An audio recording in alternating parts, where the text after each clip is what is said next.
I would like to welcome everyone to the Council Chamber of Toronto City Hall.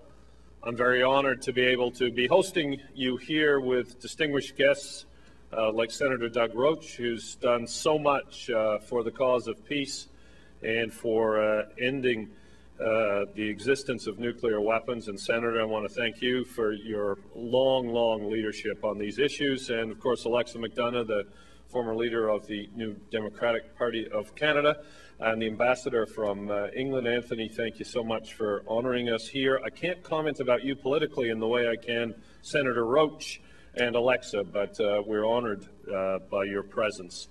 I'm also honored as mayor at the very strong turnout on a Friday night.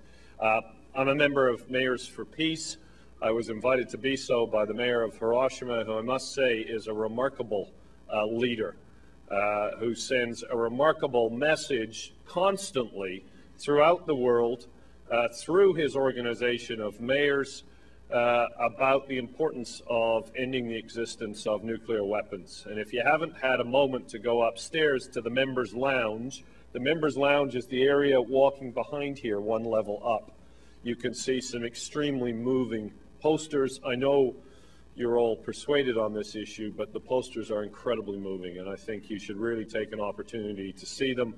Some of them are art drawn by survivors of Hiroshima and I believe Nagasaki, and it's extremely moving and brings home, I think, the reality of why it's important for all of us to speak up and to act.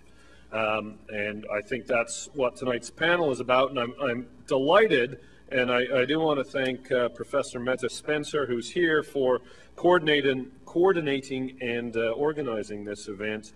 I'm delighted that the mayor of Hiroshima is going to be joining us shortly, Mette. I think that's a real honor for Toronto. In my experience as mayor, mayors are able to make change. It's quite a remarkable privilege in holding this office. As you know, I work with a group of mayors on environmental issues called the C40, and that group of mayors alone has probably done more to fight climate change than any single government in the world. They represent a population of city regions of about 500 million people and are making remarkable change. That's what Mayors for Peace is all about. Well, thank you. Mayors for Peace is about that exact philosophy, but the truth is that we can't achieve peace and the abolition of nuclear weapons unless we all act. This week was November 11th. I take Remembrance Day very seriously. My mom lived in London, England during the Blitz. She was a teacher who taught in a place called Dagenham, where there was a Ford factory. It was extremely badly bombed, and all of the children of my mom had to leave London and go to Cornwall. And she could never speak of that without crying about the effect that these families and these children who were just living and trying to go to school had on them during that bombing. And my uncle was in the Royal Navy and was taken prisoner during the war. And as a result of this, it's always been part of my family history, the impact and the horrors of war on individuals. That's how my family sees it. And I always take the chance at Remembrance Day to speak as best I can about the reality of how Remembrance Day is supposed to be about peace and about the war to end all wars, and that we never forget, because we have to remember the horror of war so that we find ways to make peace and create peace. And I understand this legislation before Parliament about creating a Department of Peace. What a symbolic measure to say that this country can actually make peace.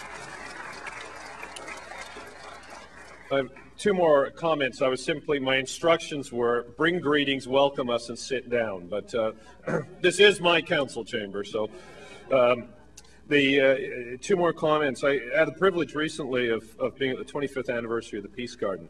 Massey Lombardi's here tonight, and Massey was instrumental in creating the Peace Garden. And Massey, I want to thank you for that, because the Peace Garden is our symbol in this city of the possibility of peace.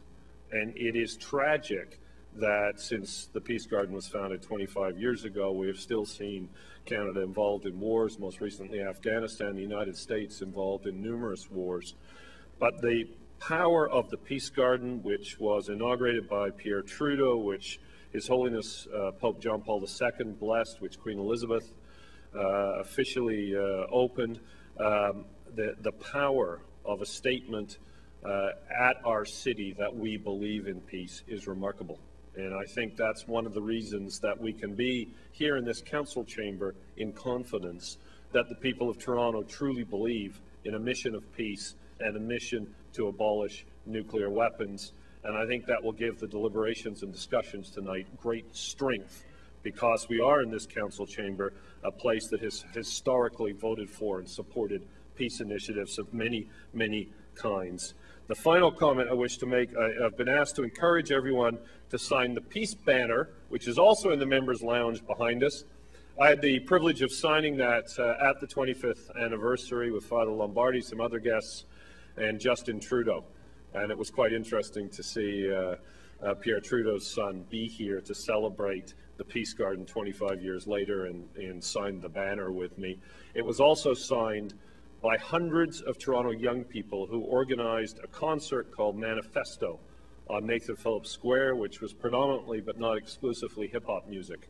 And the young people came out to sign the peace banner and to speak up for peace, just as they did at the 25th anniversary of the Peace Garden. There were thousands of school children from the Toronto Catholic District School Board wildly cheering and applauding when the speakers spoke about peace. It gave me great confidence in the future of our young people, but without the leadership of people in this room and others, they won't have the chance to live in a society free of nuclear weapons. That's why tonight's event is so important. I want to welcome you again, and I very much look forward to the remarks of my colleague and wish the panel every success tonight and wish all of us success in this incredibly important goal. Thank you and enjoy the evening.